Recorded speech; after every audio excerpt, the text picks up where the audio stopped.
Okay, let's move to the Premier League in England now. And I'm not going to ask you to predict what's going to happen because only Shaka Hislop gets to change his mind after every ESPN FC show. What I want to do, Ali, I want to look a little bit further down the line and simply who's got the brighter future, Arsenal or Liverpool? The way things are and the way things are going to be. So no Jurgen Klopp, speculation about Mohamed Salah's future over the next 2 or 3 years, or Arsenal again in contention, but at the time of writing, after a poor display on Sunday for both them and Liverpool, stumbling a little bit in the title race. So who would win the Premier League title first, Arsenal or Liverpool, given their current setups? Yeah, well, given their current setup, I would lean Liverpool. However, the current setup is not going to be their future setup because you just mentioned the absence of Jurgen Klopp, and we don't know. While we like to think that a coach is just going to come in and it's going to be a smooth transition and it's going to be great, and because you have a good core group of players, that's something and a way of playing and an identity as a team that's just going to automatically gonna translate into performances and results. We don't know that for certain. We do know what Arsenal have been, what they are, and we think we know what they're going to be. And the trajectory for Arsenal, regardless of their stumble on the weekend against Aston Villa, their trajectory is still a positive one. It's an upward trending trajectory, and you have to imagine that they continue to get better. And eventually, we have to figure that they'll remedy their lack of striker situation that may just be the difference between them winning the league title or not. And if indeed they remedy that, then look, they're very much title contenders as we speak, but they will certainly be in the inside track if indeed they had that out and out striker that we've all been begging for. And when you have figured that you had found it in Kai Havertz over the last month or so, then Mikel Arteta for some reason decided, you know what, you're scoring too much. Go and play in the midfield again. That seemed like a brilliant idea by Mikel Arteta. But regardless, I digress. The trajectory for Arsenal, I think, right now is still positive. And so if we project into the future, we don't know what Liverpool are going to be. I think we have a better idea as to what Arsenal are going to be. So I suppose I would say Arsenal. Is it as simple as saying if they bought a world-class striker that they would have far more of a chance of winning the league?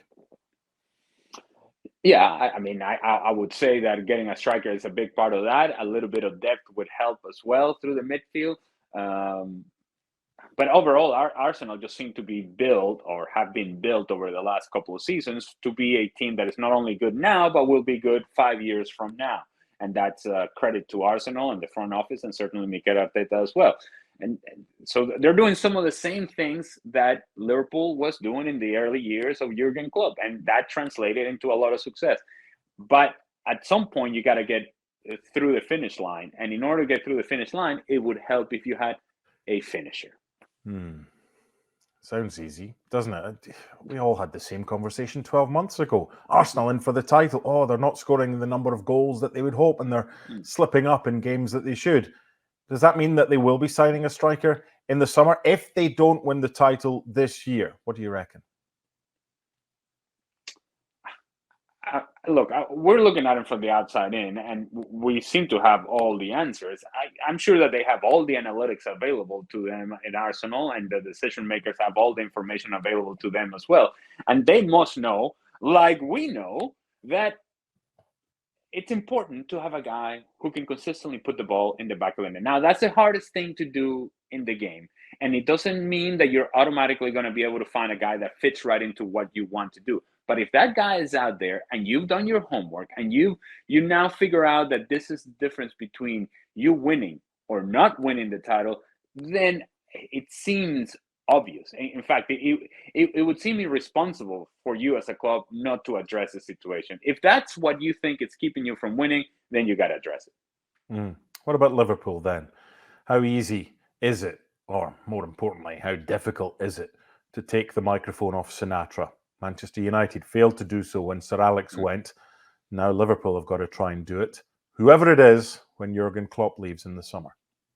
Well, I do think that Liverpool are in a better place now than what Manchester United was back then as Sir Alex Ferguson was leaving. And yes, they won the title. But it didn't feel like that team was now ready to go and climb again. Whereas this version of Liverpool, yeah, they've had their issues, but in some of the issues that they've had with injuries and what have you, have also allowed us the opportunity to see some of the younger guys. And some of the younger guys have been impressive. And so not only do you have a core group of players that you can trust and that you know what they can give you, you also have a younger group of guys that have done a job and have done a job very well. So you imagine that they're going to continue to get better.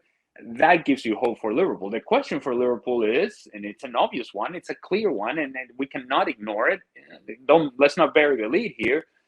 Yeah, Jurgen Klopp leaves, and now another guy comes in. And I suppose that Liverpool fans would hope and would suggest, you know what, things are in place, and you just need a guy that has the same ideas and the same mindset. And well, yeah, but not only it's about ideas or mindset or the way that you want to play or tactically, you also have to have a charisma about you and be able to communicate those ideas to the player so that the players can execute those ideas out on the field. And Jurgen Klopp has been very good about that. He has become the personality of Liverpool. And if you take the personality away, it doesn't just magically recreate itself. It doesn't respawn. This is not Halo. It doesn't respawn and now, oh yeah, here we are again and we're going to be successful. No, it takes some time. And we don't know how long that's going to take. And we don't know how quickly that's going to translate into results. And so it's a wait and see in terms of who Liverpool pick as their manager and how long that's actually going to be a successful, or how long does it take for that to be a successful marriage. Yeah, I think it's a good point that you bring up as well, that Liverpool probably right now are in a better position when their manager goes, for the new manager to come in, than Manchester United were. How far away do you think they are for whoever comes in with what they already have in place?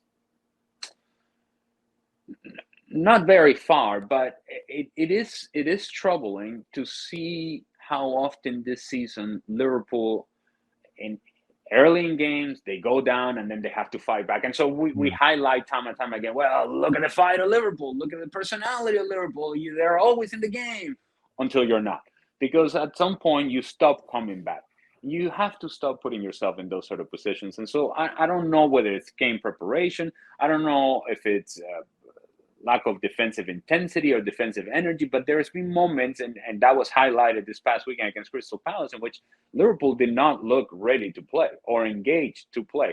And that's surprising given the fact that you had just been humiliated at home in the Europa League and by Atalanta, a team that we would think to be lesser and inferior to Liverpool, and they got the result that they got. And so you think there'd be a reaction from Liverpool, and there wasn't. They were very flat, and that has been a theme for Liverpool this season.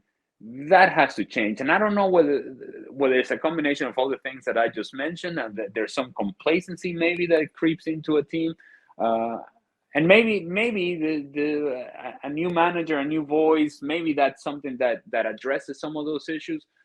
But it's been a theme, and it's been a trend for Liverpool this season that has been concerning. The fact that they give up early goals and they have to come back all the time. Well, to illustrate that point, 23 times this season they've gone 1-0 down.